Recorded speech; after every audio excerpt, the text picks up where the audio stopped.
Welcome to Ask the Expert on Contingent Workforce Strategies LinkedIn group. And I'm here with Matt Fringeli.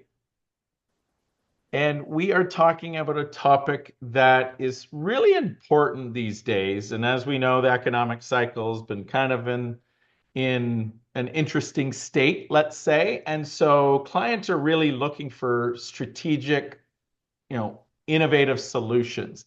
And so Matt's got a ton of experience from back in his different lives as in head of implementation at one of the largest MSPs, but then now he's the SVP at TekWissen and head of partnerships. And so the topic today is optimizing your MSP in collaboration with your supply chain.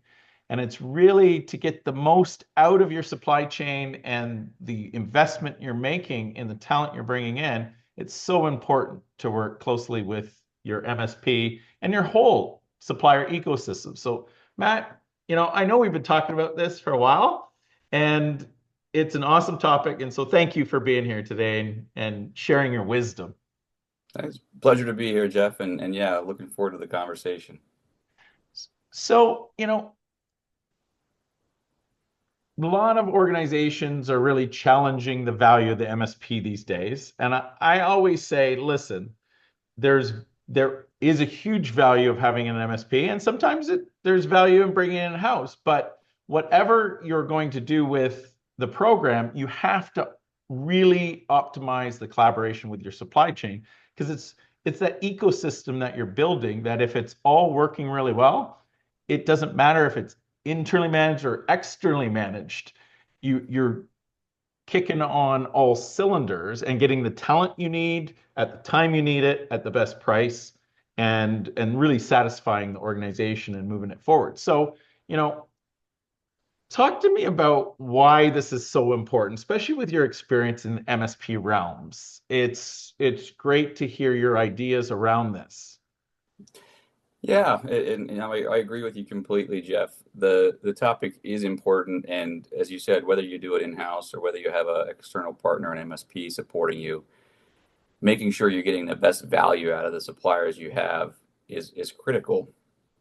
And I think where MSPs really do a good job of that, at least most of them, is they understand the supplier landscape. They know who the big players are, they know who the niche players are, they know who the diverse partners are.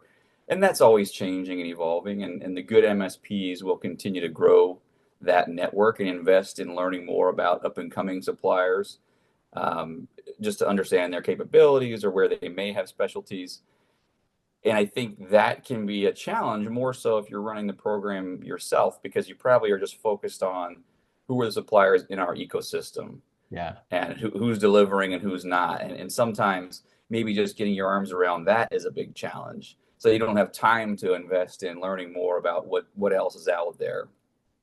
So for me, like I said, I think that is where some of the MSPs really do a pretty good job of that and getting their arms around it and helping bring in whatever, if there's a gap somewhere in delivery, it's like, okay, well, we know a supplier who can do that. Or if you're looking to grow diversity spend in this area or this category, again, we know some suppliers who can do that. So that is where I think they do a pretty good job. Obviously, there's a flip side to everything, right? And not all MSPs do this the same, and then certainly not every program that the MSPs run, even if it's in the same MSP, it is done the same way. And some of that's by design, some of that's by what the client wants. But there are times where even in the MSP world, uh, one program to the next can look very different. So there's still room for improvement for sure. Yeah. And that whole idea of utilizing your MSPs or your partners strategically to build out a network of suppliers and vendors that are the best at what they do specifically for your needs is really important. And the external facing MSPs that have done a really good job of it often have like you said, identified various vendors, have them rated, and it's a shared service so that Mm-hmm. ideally, if someone at this program is asking for something and there's someone in this program over there that is excelling at that, hey, why don't you take a look at this? Especially in the world of the global workforce that we're in and the global supply chain. If you're, a regional bank in the Northeast, you may not know of a supplier in Canada or supplier in the Northwest that could be fulfilling on those needs and have really specialized talent that could help you, move the business forward. So, having that um, with your partners is really important. Talk to me about the relationship building and how to build, a ecosystem that's really collaborative too. So, I think there's engagement of your supply chain, thoughts, and building an environment of collaboration. Like, what are some ideas around that?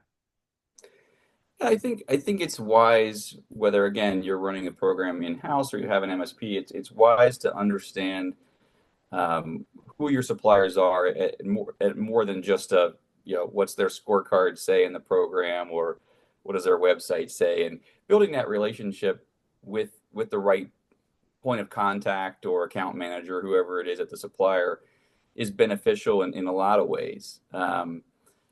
If that person, and I can promise you from the supplier side, they definitely want that relationship. They Yeah. want to know what's going on in the program. They want to know they can call you up and have a conversation about if there are other opportunities or if there's growth being forecasted. So the suppliers absolutely want it.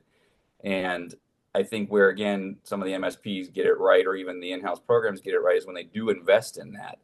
Because the more the supplier understands about your company, about the overall initiatives of the program, whether it could be as simple as like cost savings or compliance or whatever. Sometimes it's good to know just what's in the potential forecast. Certain departments might be looking to ramp up a certain number of hires.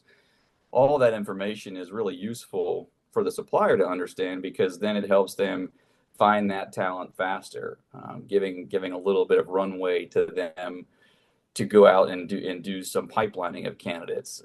And again, understanding how to sell the company back to those candidates, right? Understanding what kind of work is the contract worker going to be performing once they get on site.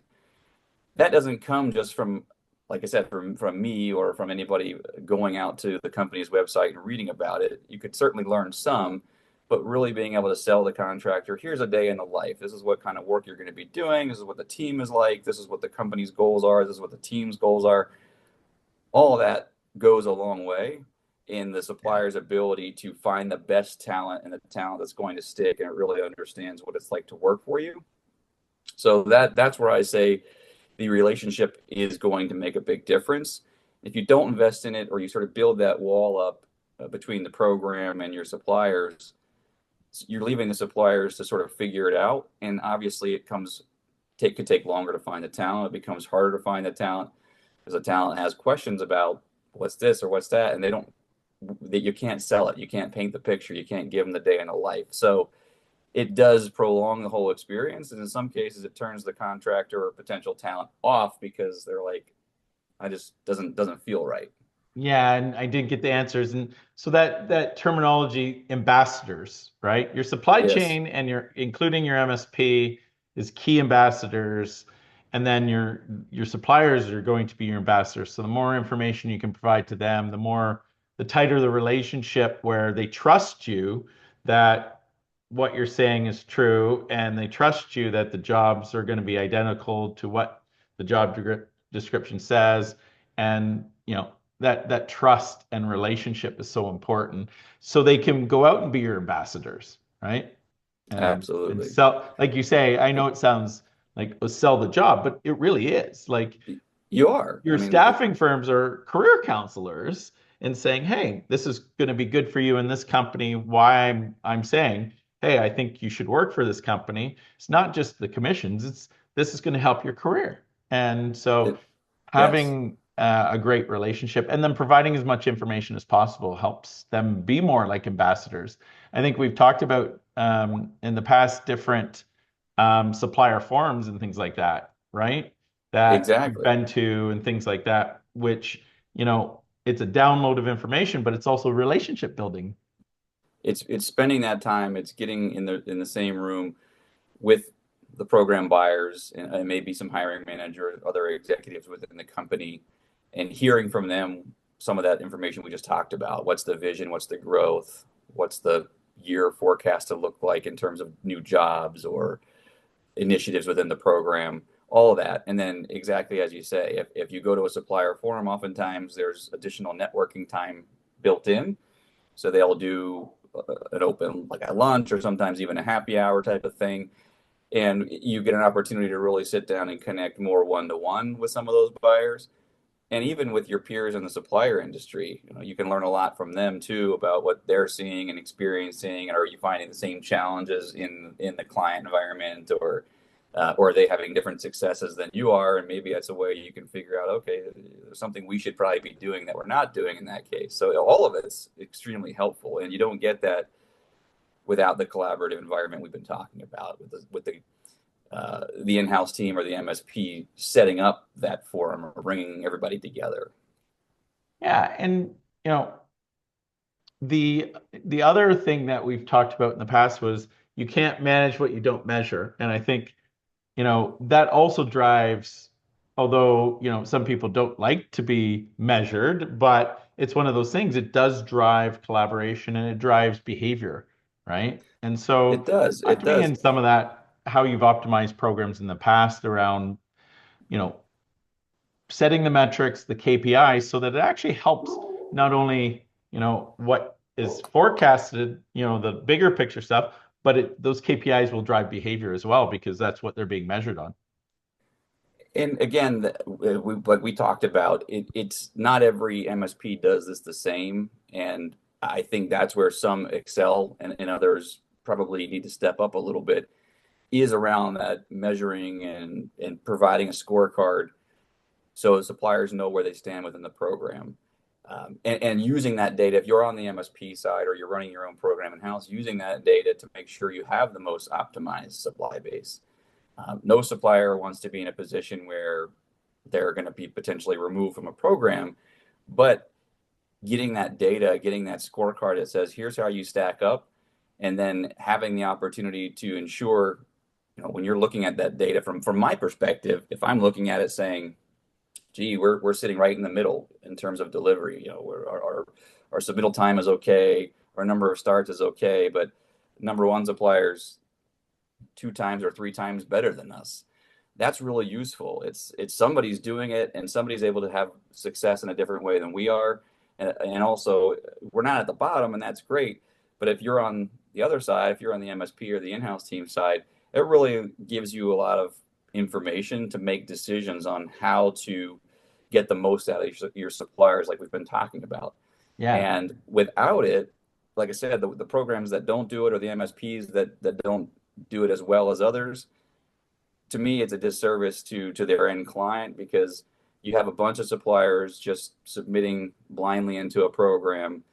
Obviously, some are doing well and some aren't, but the ones that aren't are just essentially taking up space. I mean, I hate to say it like that, but they are, right. They're putting in resumes that probably aren't fit or aren't matching, and ultimately are just taking up space in the inbox or the manager's time to review.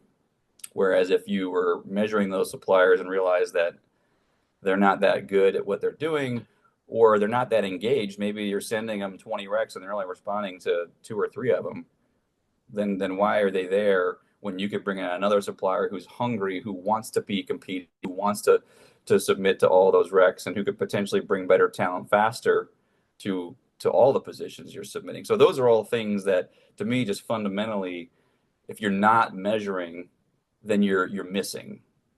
100%. So, I think we need another session with you, Matt. There's a lot of things that I want to ask you, and we definitely will have to get that second session in. But, I always like to wrap these up with, if you're giving advice to a program leader, be it from an MSP or an in-house program leader, what is some of the advice that you could give, like tangible things, if you were to say, just taking over a program to help optimize collaboration in your supply chain? I think the simplest way to distill it down was just be open. Um, don't assume that you know everything, even if you have good data within your program. Talk to the suppliers, certainly talk to your stakeholders internally and understand what their challenges and pain points are, and their positives, of course. But talk to your suppliers and do the same thing, because you may have one view of how the program is being run, but it may be one-sided. Whereas if you talk to some of the suppliers, especially the ones who you know are performing well, they can still tell you a lot about what's going on in the market, how the brand is perceived, what challenges they have when it comes to recruiting. And that could help information that could be disseminated to all the suppliers that could help everybody. So, the all ships rise with the tide, so to speak. But that would be, simply put, that would be the one thing I would say is just be open, have the conversations. Don't assume just by looking at internal data that you've got the full picture. No, and that's great advice. So, Matt, like I say, we got to do another session because I think there's a million other areas we could go down. But thank you for your time. It's been a real pleasure. Absolutely, Jeff. It was fun and the time went by extremely fast. So I'm happy It to come oh, back anytime. it always does. Awesome. Thank you. Thank you.